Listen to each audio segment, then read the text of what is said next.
آج کی میری کہانی بہت ہی دکھ بھری ہے، جسے سن کر بہت سے دل دکھی ہوں گے۔ شاید یہ ان دلوں کی کہانی ہے جو خود دکھی ہیں، وہ دوسروں کا دکھ سمجھ سکتے ہیں۔ بے شک سردیوں کی رات تھی، دسمبر کا مہینہ تھا۔ میں اپنے خاوند کے ساتھ رات 2 بجے اسٹور پر گئی میڈیسن لینے کے لیے۔ میرا بچہ بیمار تھا، میرے ساتھ میرے ہسبینڈ تھے۔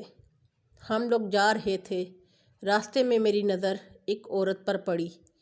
وہ بہت ہی پریشان حال نظر آ رہی تھی۔ وہ زاروں قطار رو رہی تھی اور اکیلی سنسان ایک سڑک پر چلتی جا رہی تھی۔ میں نے اپنے ہسبینڈ سے کہا، ذرا روکیں بائک، اس سے پوچھیں کیا مسئلہ ہے۔ میرے ہسبینڈ نے کہا، رہنے دو، وہ کہیں برا نہ منائیں، کیا معلوم وہ کون ہے اور کیوں رو رہی ہے۔ ہم لوگ آگے چلے گئے۔ واپسی پر دیکھا تو وہ چلتی جا رہی تھیں پیدل۔ آدھی رات کا ٹائم تھا۔ میرا دل نہ مانا۔ میں نے پھر سے اپنے شوہر سے کہا، پلیز بائک روکیں، مجھے ان سے پوچھ لینے دیں، میرا دل پریشان ہو رہا ہے، شاید ہم ان کی کوئی مدد کر سکیں۔ ہم نے بائک روکی اور ان کے پاس گئے اور ان سے ان کی پریشانی کی وجہ پوچھی، لیکن انہوں نے کچھ نہ بتایا۔ وہ مسلسل رو رہی تھی اور کچھ نہیں بول رہی تھی۔ میرے بہت اصرار کے بعد انہوں نے کہا، میں اکیلی ہوں، میرا کوئی نہیں اس دنیا میں، جو تھے وہ مر چکے ہیں۔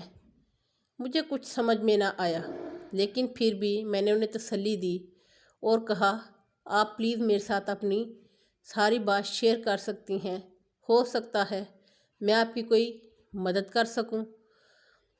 وہ کسی طرح نہ مانی، لیکن میرے بہت اصرار پر انہوں نے مجھے بتایا کہ میں وہ ہوں جو نازوں سے پلی تھی اپنے بھابل کے انگنا میں، لیکن شادی کے بعد بیٹیوں کے نصیبوں سے ماں باپ کیوں ڈرتے ہیں، یہ آج مجھے پتہ چلا۔ میرے شادی کو 10 سال ہو گئے ہیں، اولاد نہیں ہے، بس اسی بات کا دکھ تھا۔ سب کچھ تھا اللہ کا دیا۔ میں نے اپنے سسرال والوں کے ساتھ بہت سارا کچھ کیا، ان کی خدمت کی، ان کی ساری گھر کی نوکری چاکری کی، گھر کا ہر کام کرتی، خاوند کا خیال رکھتی، ساس کا، سسر کا، دیوروں کا، نندوں کا، سب کو کپڑے ٹائم پر دھو کے دیتی، استری کر کے دیتی، کھانا بناتی، گھر کا سارا کام کرتی، حتیٰ کہ مجھے اتنی ہوش نہ رہتی کہ میں نے خود بھی کھانا کھایا یا نہیں۔ پھر بھی کوئی نہ کوئی بات پر مجھے طعنہ دے ہی دیتا کہ یہ تو بانجھ ہے، اس کی تو اولاد ہی نہیں، اس میں بھلا میرا کیا قصور۔ میں تو پھر بھی چپ کر اسی گھر میں رہ رہی تھی۔ آج رات کو میرے خاوند گھر پر آئے تو میری ساس نے ان سے کہا، اس کو فارغ کرو، 10 سال ہو گئے، ہم نہیں دیکھ سکتے تمہیں اس طرح کہ تمہارا کوئی نہ آگے نہ پیچھے۔ آج تم اگر اس دنیا سے چلے جاؤ تو تمہاری اولاد ہی نہیں، کون تمہارے پیچھے ہاتھ اٹھا کے دعا کرے گا؟ تو مجھے یہ بہو نہیں چاہیے۔ 10 سال کے بعد مجھے اس گھر سے طلاق ملی۔ میرا ماں باپ بہت ہی غریب تھے، وہ تو دنیا سے بھی چلے گئے۔ میرا کوئی بہن بھائی نہیں، میں اکیلی تھی اور میں اب تنہا ہوں۔ وہ شوہر جو میرے ساتھ بے پناہ محبت کرتا تھا، جس کے گھر کی میں نے 10 سال چوکیداری کی، اس کے گھر کا ہر کام کیا، لیکن اس سے مجھے کیا ملا؟ سسرال والوں نے میری کوئی قدر نہ کی، شوہر نے بھی نہ کی، کسی نے بھی میری کوئی قدر نہ کی۔ اب میں اکیلی تنہا ہوں۔ میں اس لیے رو رہی ہوں کہ یا رب، مجھے پیدا ہی کیوں کیا تھا؟ اگر پیدا کیا تھا تو کاش میرے ماں باپ مجھے تب ہی مار دیتے تو آج مجھے شاید یہ دن دیکھنا نہ پڑتا۔ لیکن خدا کی مصلحت، میں نے تو کوئی کسر نہ چھوڑی میں نے بہت علاج کروایا، ان کے کہنے پر جیسے جیسے انہوں نے کہا ویسے ویسے کیا۔ آخر عورت کو کس چیز کی سزا؟ عورت ہونے کی سزا ملی۔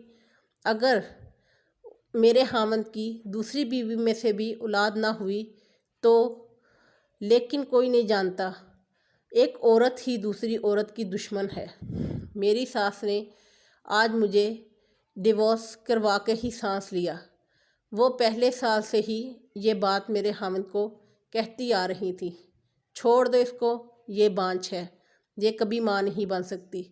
لیکن ہم دونوں میں اتنا پیار تھا، محبت تھی، چاہت تھی کہ میرے خاوند کہتے تھے اگر اولاد اللہ نے دی تو اسی میں سے دے گا، نہیں تو چاہے میں 10 شادیاں کر لوں، اولاد نہ ہوئی تو۔ آج وہ شخص کیسے اتنا بدل گیا، میری سمجھ سے باہر ہے۔ وہ بہت روئی، بے حد روئی، اور اس کے دکھ کا میرے پاس کوئی مداوع نہیں تھا۔